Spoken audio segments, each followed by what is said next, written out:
राकेश और मीना दो गरीब भाई बहन थे जिनके पास काम करने का कोई सहारा नहीं था। दरअसल एक हफ्ते पहले ही राकेश की नौकरी छूट गई थी। ऐसे में दोनों भाई बहन घर का खर्चा चलाने के लिए सर पकड़कर बैठ जाते हैं। भैया परेशान मत हो, ये आपका सर दर्द हो रहा है ना, मैं चाय बनाकर लाती हूँ।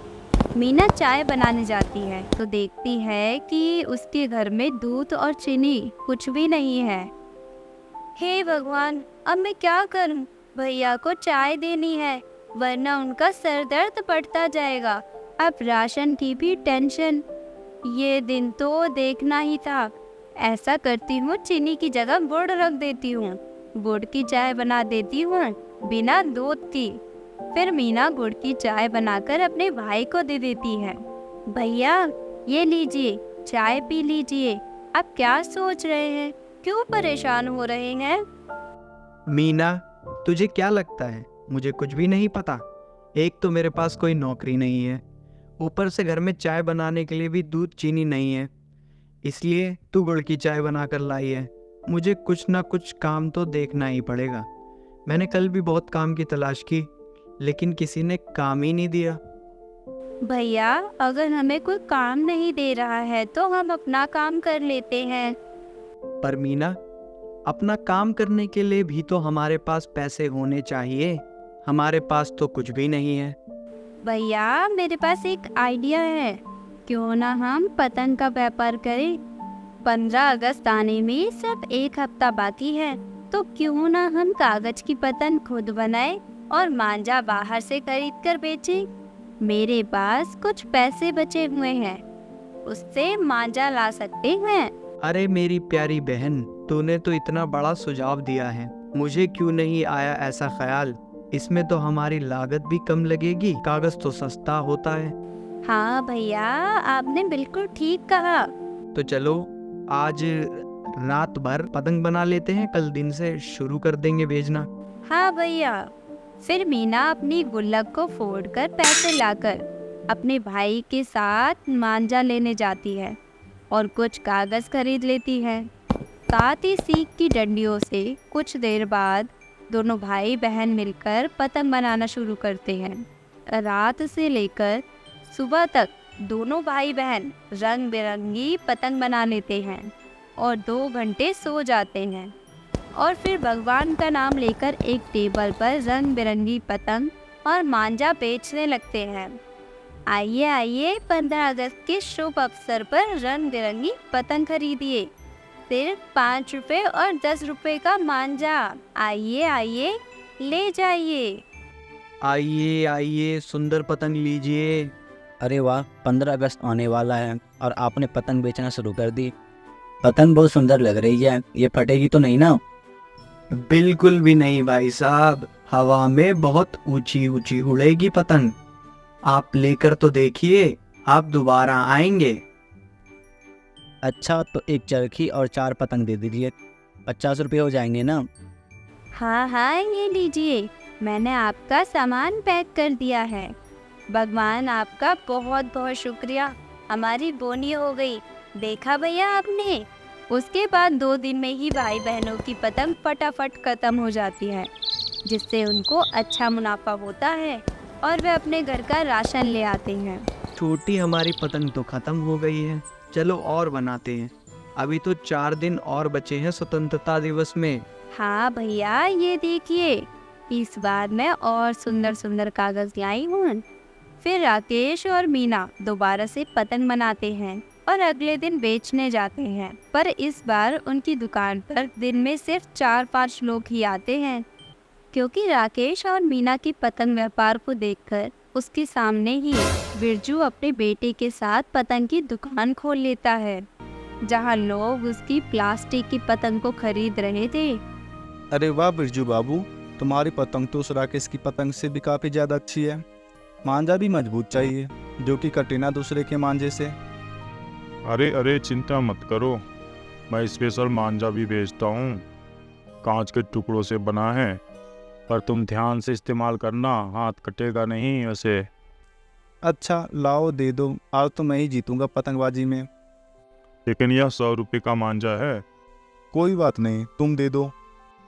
अरे सूरज बेटा, जरा अंकल को यह पतंग और मांझा दे दो। फिर बिरजू की दुकान से जग्गू पतंग लेकर चला जाता है और ऐसे ही कई सारे लोग उसकी पतंग को खरीदते हैं।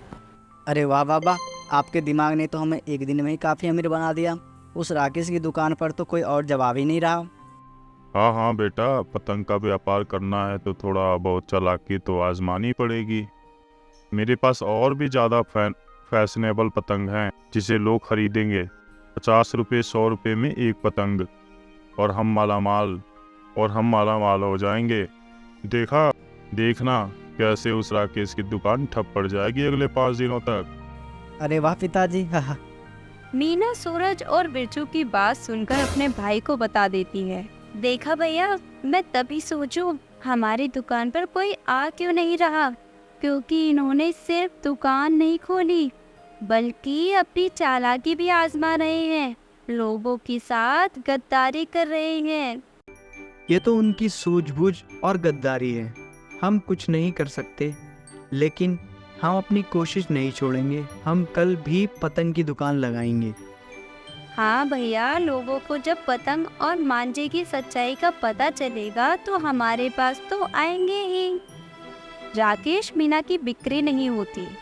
बेचारे बेमन से खाना खाकर सो जाते हैं और अगले दिन फिर से पतंग बेचते हैं, पर बिरजू और सूरज उन्हें चिढ़ाते हैं। खामखा तुम इतनी तैयारी करके दुकान खोल रहे हो, निराश हो जाओगे, वापस चले जाओ, तो कि पूरे शाम तक मैं तुम्हारी बिक्री नहीं होने दूंगा। धनलक्ष्मी तो मेरे घर आएगी। बिरजू, तुम्हें शर्म करनी चाहिए। लोगों के विश्वास के साथ खेलो मत। तभी बिरजू और सूरज की खरीदी हुए पतंगों से आसपास के गांव वालों का पतंग उड़ाते समय उनका हाथ कट जाता है, जिससे गुस्सा होकर वह आक्रमण में पत्थर, टमाटर, अंडे लाकर उन दोनों बाप बेटे पर फेंकने लगते हैं। अरे अरे, यह सब क्या हो रहा है? हमें ऐसे मत करो। हाँ पापा, अरे बस करो, मत मारो, ये सब क्या हो रहा है? जो तुमने हमारे साथ किया है वही तो तुम्हें मिल रहा है। जैसी करनी वैसी भरनी। तुमने हमें कांच के मांझे दिए, किसी को तो बताया भी नहीं, ऊपर से ठग लिया अलग, और पतंग भी कमज़ोर वाली थी ताकि जल्दी फटे। मारो इन्हें, मारो, पत्थर मारो। अच्छा हुआ मैंने राकेश भाई से ही पतंग खरीदी। उनकी पतंग ने आज तक मेरा एक बार भी हाथ नहीं काटा, और पतंग भी इतनी ऊंची उड़ी। दूसरी बात, उन्होंने खुद से बनाई, वह भी सस्ते दाम में बेचे। इसकी तरह ठग इंसान नहीं है राकेश भाई। दोस्तों, मारो इन्हें और अपने राकेश भाई से ही पतंग लेने चलो। तभी गांव वाले और भी लोग दोनों बाप बेटे को फिर से पत्थर और सड़े टमाटर से मारते हैं। उन्हें देखकर मीना कहती है, भैया, उन दोनों की सिर से खून बह रहा है, हमें उन्हें बचाना चाहिए। हाँ चलो, अरे बस करो। ये सब आप लोग क्या कर रहे हो? ये तो मूर्ख थे ही। आप क्यों अपने हाथ गंदे कर रहे हो इनकी वजह से? देखा बिरजू, गद्दारी करने का नतीजा। बेहतर होगा तुम सबसे क्षमा मांग लो। हाँ पापा, मांग लो, बहुत तेज की लगी है पत्थर से सर पर। हमें माफ़ कर दीजिए आप सब, अब से हम ऐसा नहीं करेंगे। माफ़ कर दो भाई, माफ़ कर दो। हम पतंग के व्यापार के लालच में आ गए थे, अब ऐसा नहीं करेंगे। राकेश, मीना बिटिया, माफ़ कर दो। मैंने तुम लोगों के साथ भी बुरा किया, तुम्हारी दुकान के सामने दुकान लगा ली। कोई बात नहीं, अब सब भूल जाएंगे। ये खुशी का त्योहार है। अगर पतंग बेचनी है, ऐसी बेचिए कि 5 साल का बच्चा भी उड़ा पाए। हाँ राकेश, तुम बिल्कुल ठीक कहते हो। इस तरह दोनों भाई बहन उन दोनों की मरहम पट्टी कर देते हैं। उसके बाद वह अपनी सुंदर रंग बिरंगी सजावट पतंग को फिर से बेचने लगते हैं, जिससे 15 अगस्त पर उनकी पतंग के काफ़ी तादाद बिकती है और लोग सस्ते दाम में भी उनसे भारी मात्रा में दूर दूर से पतंग ले जाते हैं, जिससे वे मशहूर हो जाते हैं और खुशी खुशी रहने लगते हैं। तो दोस्तों, आपको हमारी ये कहानी कैसी लगी? हमें कमेंट करके ज़रूर बताएं। चैनल को सब्सक्राइब करना ना भूलें।